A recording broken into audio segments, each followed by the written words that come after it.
नमस्कार दोस्तों, स्वागत है आपका आज के मुख्य समाचार में, जिसमें सबसे पहली और बड़ी खबर में आपको बताएंगे कि राजस्थान निकाय चुनाव में जमा पंजे का रंग। 1030 वार्डों में कांग्रेस को मिली बम्पर जीत। दूसरी बड़ी खबर में जिक्र होगा कि मिर्जापुर के बाद बड़ौत महापंचायत में किसानों का सैलाब, कृषि कानून वापसी न होने तक आंदोलन का ऐलान। और तीसरी बड़ी खबर में आपको बताएंगे कि पश्चिम बंगाल में ममता बनर्जी के साथ चुनावी मैदान में उतर सकती है लालू यादव की पार्टी। आरजेडी नेता कर रहे हैं सियासी मुलाकात। दोस्तों, हर एक खबर की गहराई में आपको ले जाएंगे, लेकिन उससे पहले अगर आप भी देश के किसानों के साथ खड़े हैं तो आप अभी इस वीडियो को लाइक कीजिए और इस लाल बटन को दबा के इस चैनल को फ्री में सब्सक्राइब करके घंटी बजाकर कमेंट में लिखिए जय हिंद।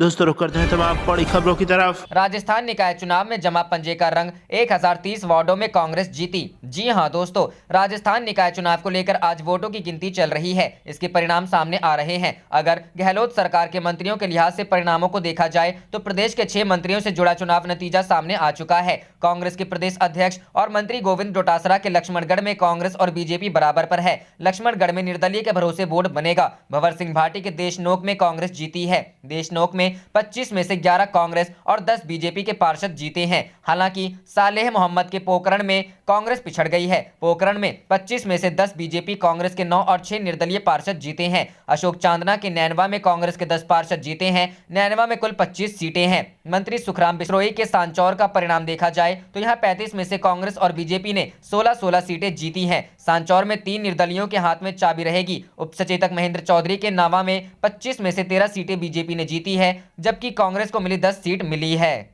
रुख करते हैं अगली खबर की तरफ। मिर्जापुर के बाद बड़ौत महापंचायत में किसानों का सैलाब, कृषि कानून वापसी नहीं होने तक आंदोलन का ऐलान। जी हां दोस्तों, गाजियाबाद बॉर्डर पर राकेश टिकैत की भावुक अपील के बाद पश्चिमी उत्तर प्रदेश में किसान कृषि कानूनों के विरोध में मुखर होने लगे हैं। इसको लेकर बागपत के बड़ौत में रविवार को किसानों ने महापंचायत बुलाई है। यह पंचायत अभी भी जारी है, जिसमें भारी संख्या में किसान पहुंचे हैं। पंचायत में किसान नेताओं ने 2 टूक लहजे में ऐलान कर दिया है कि सरकार को ये कानून वापस लेने होंगे। महापंचायत में केंद्र सरकार से कृषि कानूनों को लेकर यहां किसानों ने लंबी लड़ाई लड़ने के संकेत भी दे दिए हैं। गौरतलब है कि इसके पहले मुजफ्फरनगर में महापंचायत का आयोजन किया गया था। इस महापंचायत में हजारों की संख्या में किसान पहुंचे थे। इसके बाद अब बड़ौत तहसील में भी महापंचायत के आयोजन को लेकर प्रशासन की नींद उड़ी हुई है। बड़ौत में किसान महापंचायत में किसानों की भीड़ देखकर सुरक्षा के भी भारी इंतजाम किए गए हैं। महापंचायत के मद्देनजर पुलिस प्रशासन पूरी तरह अलर्ट हो गया है। चप्पे चप्पे पर पुलिस तैनात है। महापंचायत में रालोद के राष्ट्रीय उपाध्यक्ष जयंत चौधरी भी शामिल होने के लिए पहुंच रहे हैं। पंचायत देर शाम तक चलने की बात कही जा रही है, लेकिन इसके लिए सुबह से ही पंचायत स्थल पर किसानों की भारी भीड़ उमड़नी शुरू हो गई थी। पंचायत स्थल पर दिश खाप के चौधरी सुरेंद्र सिंह पहुंच गए हैं। उन्होंने संबोधित करते हुए कहा कि वह केंद्र सरकार के तीनों कृषि कानूनों के खिलाफ हैं। ये तीनों कानून किसान के हित में नहीं है, इसलिए पूरी ताकत के साथ इसका विरोध होगा। महापंचायत में पहुंचे किसान नेताओं ने कहा कि तीनों कानून वापस नहीं लेने तक उनका आंदोलन जारी रहेगा। किसान नेताओं ने किसानों को संबोधित कर किसानों के हाथ भी उठवाए हैं कि वे हर हाल में आंदोलन का हिस्सा रहेंगे। इसके साथ ही किसान नेताओं ने संबोधित करते हुए कहा है कि किसानों पर दर्ज किए गए मुकदमे वापस होने चाहिए। किसानों पर लाठीचार्ज करने वाले पुलिस कर्मियों के खिलाफ भी सरकार को कार्रवाई करनी होगी। रुख करते हैं अगली खबर की तरफ। पश्चिम बंगाल में ममता बनर्जी के साथ चुनावी मैदान में उतर सकती हैं लालू यादव की पार्टी। आरजेडी नेता कर रहे हैं सियासी मुलाकात। जी हां दोस्तों, टीएमसी प्रमुख और पश्चिम बंगाल की मुख्यमंत्री ममता बनर्जी अब अपने गठबंधन का दायरा बढ़ाने की कोशिश में जुट गई हैं। लालू प्रसाद यादव की पार्टी आरजेडी से ममता बनर्जी की पहले से ही नजदीकी रही हैं और अब इस बार बंगाल चुनाव में नए गठबंधन की तैयारी भी शुरू हो गई है। बंगाल चुनाव को लेकर जहां बीजेपी लगातार नए सियासी दांव खेलने में जुटी है, वहीं दूसरी ओर पश्चिम बंगाल की मुख्यमंत्री ममता बनर्जी के चुनाव में चुनावी रणनीति को संभाल रहे प्रशांत किशोर बीजेपी को बंगाल चुनाव में मात देने की जुगत में जुट गए हैं। इसी कड़ी में प्रशांत किशोर ने आरजेडी के 2 खास सिपह सलार से आज कोलकाता में मुलाकात कर बंगाल की चुनावी रणनीति तय की। आरजेडी के 2 वरिष्ठ नेता अब्दुल बारी सिद्दीकी और श्याम रजक की आज प्रशांत किशोर से मुलाकात हुई है। बंगाल में चुनावी गठबंधन और चुनावी रणनीति को लेकर इन दोनों नेताओं से लंबी बातचीत भी हुई है। एबीपी न्यूज से बातचीत में आरजेडी नेता श्याम रजक ने बताया कि कल हमारी मुलाकात टीएमसी प्रमुख ममता बनर्जी के साथ भी होनी है। उन्होंने कहा कि प्रशांत किशोर से बातें सकारात्मक रही हैं। हम लोगों ने कई पहलुओं पर बातचीत की है। आरजेडी के बंगाल में चुनाव लड़ने के मुद्दे पर आरजेडी नेता श्याम रजक का कहना है कि बंगाल से बीजेपी का नामो निशान मिटाने के लिए जो भी स्थिति बन पड़ेगी, उसके लिए आरजेडी तैयार है। ये वक्त और हालात तय करेंगे कि आरजेडी बंगाल चुनाव में किस दमखम के साथ खड़ी रहेगी। रुक करते हैं अगली खबर की तरफ। राकेश टिकैत से मिलने पहुंचे अभय चौटाला, बोले आंदोलन को चलने की चेष्टा हुई तो तख्ता पलट देगा देश का किसान। जी हां दोस्तों, इंडियन नेशनल लोकदल के प्रधान महासचिव अभय सिंह चौटाला शनिवार को राकेश टिकैत के समर्थन में गाजीपुर बॉर्डर पहुंचे। धरने पर बैठे किसानों को संबोधित करते हुए INLD नेता ने कहा कि बीजेपी का विधायक हथियारबंद बदमाशों के साथ धरना स्थल पर आकर गुंडागर्दी करता है और पुलिस को कहता है कि धरनारत किसानों को आप नहीं हटाओगे तो हम हटाएंगे। यह नाकाबिले बर्दाश्त है। अभय चौटाला ने कहा कि यूपी के मुख्यमंत्री किसानों के साथ बातचीत से तो आंदोलन समाप्त कर सकते हैं, लेकिन सरकार की तरफ से लाठी, डंडे, बंदूक और दबंगई दिखाकर किसान आंदोलन को कुचलने की चेष्टा करोगे तो यहां केवल यूपी, हरियाणा और पंजाब का किसान नहीं बल्कि पूरे देश का किसान आकर आपकी सरकार का तख्ता पलट कर देगा। साथ ही केंद्र की सरकार को तीनों काले कृषि कानून खत्म करने और किसानों के हित के कृषि कानून बनाने पर मजबूर कर देगा। चौटाला ने कहा कि किसान पहले तो किसी को छेड़ता नहीं, लेकिन अगर किसान को कोई छेड़ने की कोशिश करता है तो किसान उसे छोड़ता नहीं है। अभय चौटाला ने कहा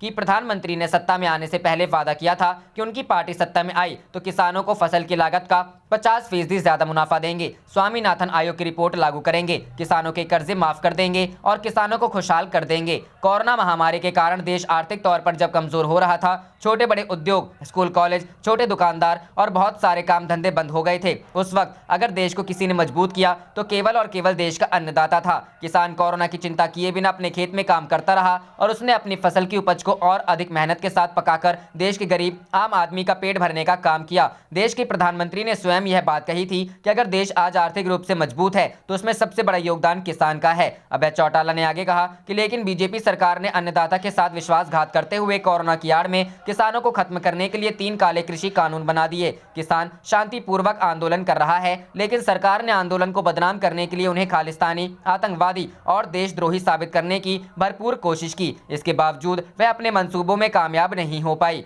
अभय चौटाला ने कहा कि जहां हम 26 जनवरी को गणतंत्र दिवस की परेड को पर्व के रूप में मनाते हैं, वहीं बीजेपी सरकार साजिश रचकर किसानों पर चोरी, डकैती और लूटपाट के मुकदमे दर्ज कर रही थी। किसान कभी भी चोरी, लूटपाट जैसा घिनौना काम नहीं करता। उन्होंने यूपी के आंदोलन कर रहे किसानों को आश्वस्त किया कि हरियाणा का एक एक व्यक्ति उनके साथ खड़ा है।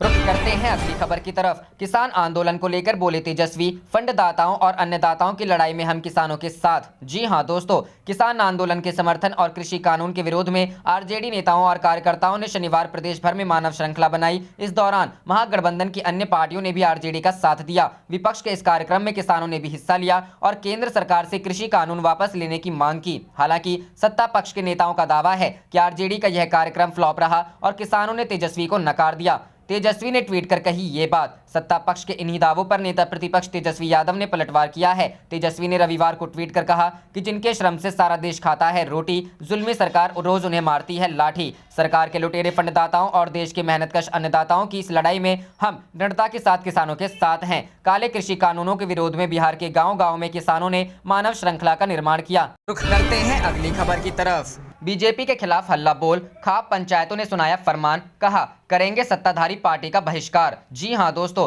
किसान आंदोलन लगातार उग्र होता जा रहा है, जिससे मोदी सरकार असहज होती जा रही है। इस बीच गाजीपुर बॉर्डर से उठी लपटें पश्चिमी उत्तर प्रदेश से लेकर हरियाणा तक पहुंच गया है। अब हरियाणा के जिंद के खाप पंचायतों ने आज फैसला सुनाया कि वे लोग बीजेपी जजपा के नेताओं को गाँव में घुसने नहीं देंगे। बता दें कि राकेश टिकैत को गिरफ्तार करने गई पुलिस के गिरफ्तार करने जाने और उनके रोकने के बाद किसानों में आक्रोश व्याप्त हो गया है। खाप पंचायतों ने अपना फैसला सुनाते हुए कहा कि अब किसी भी सामाजिक कार्यक्रम में बीजेपी जजपा के नेताओं को नहीं बुलाया जाएगा। वहीं यह भी फैसला लिया गया कि टिकरी बॉर्डर पर बैठे किसानों को मदद मुहैया कराया जाएगा। जिंद खटखट टोल प्लाजा में हुए महापंचायत की अध्यक्षता सर्व जातीय खेड़ा खाप के प्रधान सतबीर पहलवान बरसोला ने की। मालूम हो कि किसान आंदोलन के कारण मोदी सरकार की किरकिरी चौतरफा हो रही है। एक तरफ सभी विपक्षी दलों ने सरकार के कृषि कानून को लेकर अड़ने पर नाराजगी प्रकट की है, तो वहीं किसान आंदोलन का जन समर्थन दिन ब दिन बढ़ता ही जा रहा है। हालांकि 26 जनवरी के दिन दिल्ली में लाल किला और आईटीओ में जिस तरह से उपद्रवियों ने उत्पात मचाया, उससे निश्चित रूप से आंदोलन को धक्का पहुंचा, लेकिन 2 दिन के भीतर भीतर एक बार फिर आंदोलन को देश भर से सहानुभूति प्राप्त होने लगी। रुख करते हैं अगली खबर की तरफ। सरकार किसानों से कानून वापस लेने की मजबूरी तो बताएं, हम उसका सिर नहीं झुकने देंगे। टिकैत। जी हां दोस्तों, भारतीय किसान यूनियन के राष्ट्रीय प्रवक्ता राकेश टिकैत ने शनिवार को केंद्र सरकार से कहा कि वह खुद किसानों को बताएं कि कृषि कानूनों को वापस क्यों नहीं लेना चाहती। उन्होंने आगे कहा कि हम वादा करते हैं कि सरकार का सिर दुनिया के सामने झुकने नहीं देंगे।